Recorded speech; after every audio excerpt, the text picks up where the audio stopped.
Her fork clinked against her wine glass, her lips curling into a smile that wasn't a smile at all. "When we move into your duplex," she said, her voice casual, rehearsed, "I want the master bedroom renovated. It's only fair, since we'll be living there long term." The table erupted with laughter. My parents chuckled. My brother leaned back in his chair, smug, and I sat frozen.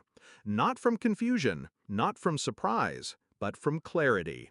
Because in that single moment, I saw it. Every sacrifice I had made, every bill I had paid, every brick I had stacked into that duplex, they had already buried me inside it. I was the one who carried the weight when no one else would. 2 jobs, late nights, savings drained into down payments. While my brother floated from scheme to scheme, I bled for stability. When he married her, I welcomed her, smiled, toasted, even helped cover part of their honeymoon because family comes first. At first, she was warm, grateful. She'd call me the responsible one.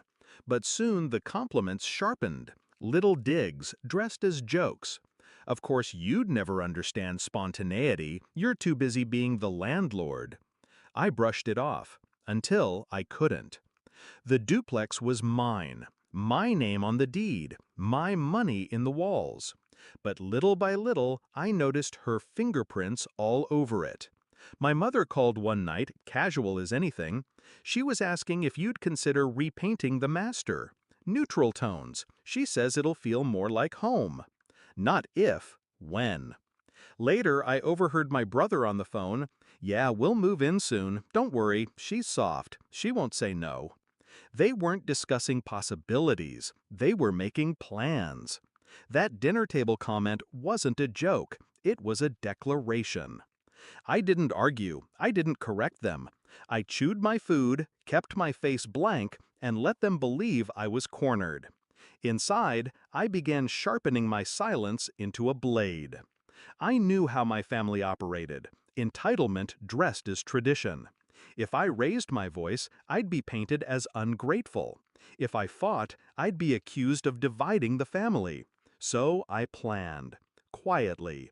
Patiently. The duplex wasn't just shelter, it was leverage.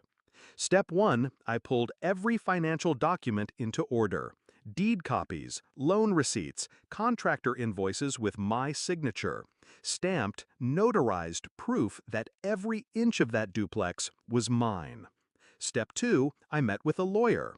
We drafted a formal notice, sharp as glass. It outlined my sole ownership, the boundaries of tenancy law, and the legal consequences of assuming rights that did not exist. Step 3, I prepared my trap. I invited them back. Same dining table, same wine glasses. I let them talk, let them laugh, let them push further. My brother's wife leaned in, eyes bright. "We should probably knock down the wall in the guest room, too. Make space for a nursery." My parents nodded, already envisioning grandchildren running through my hallways. And that was when I slid the envelope across the table. The laughter faltered. My brother picked it up, confused. My mother frowned. His wife smirked, assuming it was another bill I'd foolishly offered to cover. But as they read, their faces drained. Line by line, their delusions shattered. I spoke then, calm, every word measured. This duplex isn't family property. It isn't community space. It isn't yours to renovate, to claim, or to occupy. Her smile froze. My brother's jaw clenched. My parents looked anywhere but at me. I leaned back, steady, my voice low enough to cut. "You laughed like it was decided. Now you know it was, by me. Years ago, when I signed every paper and you signed none." She opened her mouth, but no sound came.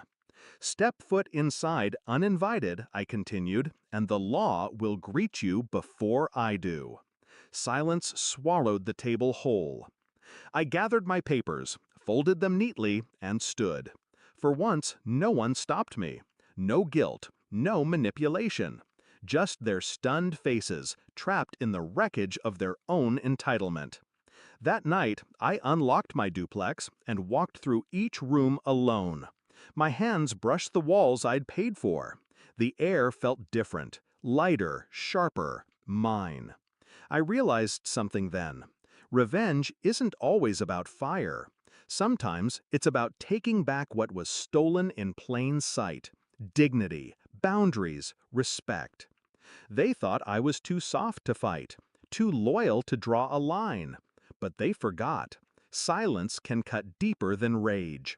And when their laughter died at that table, I finally heard what victory sounds like.